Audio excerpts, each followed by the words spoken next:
Fish hobby को बहुत ही contagious hobby माना जाता है। क्यों ना एक गोल्डफिश एक छोटे से बॉल में हो या एक फुल्ली सेटअप टैंक हो, फिश देखते ही हमें भी फिश घर लाने का मन करता है।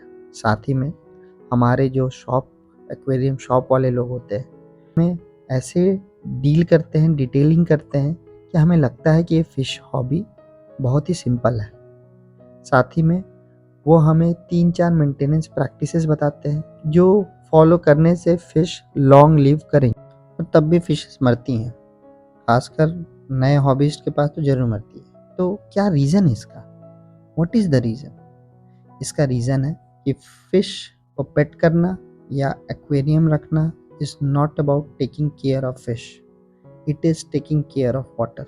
वाटर के पैरामीटर्स को कंट्रोल में रखना एक फिश कीपिंग का सबसे इम्पोर्टेंट काम है।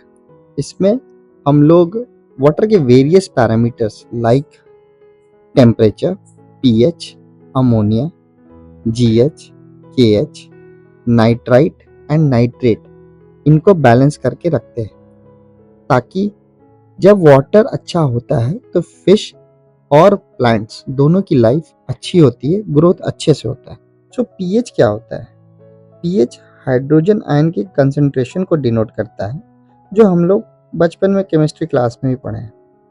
So for a planted aquarium, pH generally 6.5 से 7.5।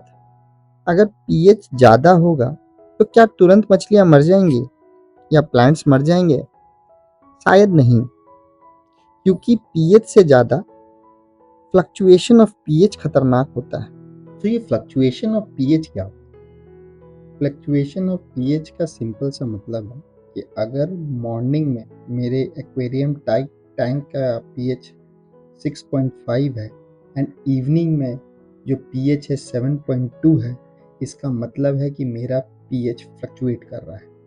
इससे फिशेस को बहुत स्ट्रेस होता है, उनके जो सेलुलर फंक्शंस हैं वो सही से नहीं होते एंड लेटर फिश का डेथ हो जाता है। सो ये फ्लक्चुएशन ऑफ पीएच होता क्यों? तो फ्लक्चुएशन ऑफ पीएच का दो ही कारण, एक nitrates and CO2। So nitrates क्यों बढ़ जाता है सिस्टम में? तो नाइट्रेट्स बढ़ने का सिंपल बहुत सारे रीजंस हो सकते हैं, बट जो मोस्ट कॉमन रीजन है वो है एक्सेसिव फीडिंग कराना फिश को। तो बहुत सारा फूड जो है वो फिश खाती नहीं है, वो फिल्टर में जाता है, पानी में जाता है, डिजॉल्व होता है, तो इससे आपका नाइट्रेट्स बढ़ता है। सेकेंड, डेड प्लांट्स या डेड फिशेस अंदर हो तो उससे भी नाइट्रेट्स बढ़ते हैं। एंड फिश पूप, अगर प्रॉपर वाटर चेंज या फिर प्रॉपर क्लीनिंग नहीं हो रहा हो टैंक में, तब भी नाइट्रेट्स बढ़ते हैं।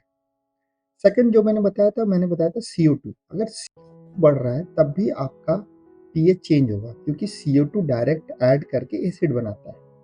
तो CO2 कहाँ से आता है? तो CO2 प्लांटेड एक्वेरियम्स में तो CO2 इंजेक्शन सिस्टम जो भी आता है।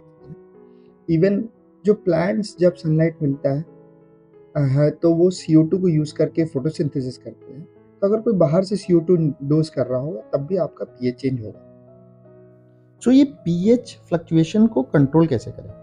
तो सबसे इम्पॉर्टेंट मेथड होता है अच्छा फिल्ट्रेशन सिस्टम रखना। उसके लिए अच्छे फिल्टर्स रखने होते हैं। Various type of filters market में मिलते हैं, जैसे canister filter, hanging filter and power head filters. So canister filters generally अच्छा होता है एंड उससे फिल्ट्रेशन बहुत ही अच्छा होता है। सेकेंड, जो कि सबसे इम्पॉर्टेंट है, that is 30 to 40% weekly water change. ये मैंडेटरी एक्टिविटी है कोई भी एक्वेरियम के लिए, तो इसको करना होता है। थर्ड है नाइट्रेट रिजर्व्स। आप नाइट्रेट रिजर्व्स को हमेशा मॉनिटर करें, क्योंकि जब भी आप ओवर फीडिंग कर रहे हैं या फिर आप फर्टिलाइजर डाल रहे हैं प्लांट्स में, तो आपका नाइट्रेट वेरी करेगा, तो उसको आप वीकली मॉनिटर कर ले। एंड जो लास्ट है, जो सबसे इंपॉर्टेंट है फ्लक्चुएशन ऑफ पीएच के लिए, वो है KH reserves, that is alkalinity hardness reserve. इसको हम लोग डिटेल में अब डिस्कस करते हैं। सो तो केएच रिजर्व जो होता है वो बेसिकली कार्बोनेट्स एंड बाइकार्बोनेट का रिजर्व होता है। बेसिकली अगर कोई भी हाइड्रोजन आयन का फ्लक्चुएशन होता है या फिर पीएच फ्लक्चुएशन होता है, तो ये बाइकार्बोनेट्स एंड कार्बोनेट उसको न्यूट्रलाइज कर देते हैं एंड पीएच कांस्टेंट रहता है। जो केएच का रिकमेंडेड वैल्यू है वो 4 to 8 डिग्री ऑफ केएच और 70 से 140 ppm होता है। तो अगर ये रिजर्व को मेंटेन किया जाए तो pH of the tank fluctuate नहीं करेगा और फिश का डेथ नहीं होगा। कि जब नेक्स्ट टाइम आप एक्वेरियम लेने जाएं तो फिशेस, एक्वेरियम फिल्टर्स के साथ साथ आप टेस्टिंग किट जरूर लें। ये टेस्टिंग किट बहुत महंगे नहीं आते हैं एंड ऑनलाइन भी बहुत सारे ब्रांड्स के अवेलेबल है। ये आपको as a fish keeper, as a aquarium, as a hobby develop करने में बहुत हेल्प करेगा, क्योंकि आपको पता चलेगा कि क्या गलत हो रहा है। साथ ही में इस सीरीज में और बहुत सारी वीडियोस आएंगे जो water parameters and planted aquarium कैसे रखनी हो उसको डिटेल में बताएंगे। तो प्लीज़ इसको फॉलो करें एंड सब्सक्राइब करें। Thank you.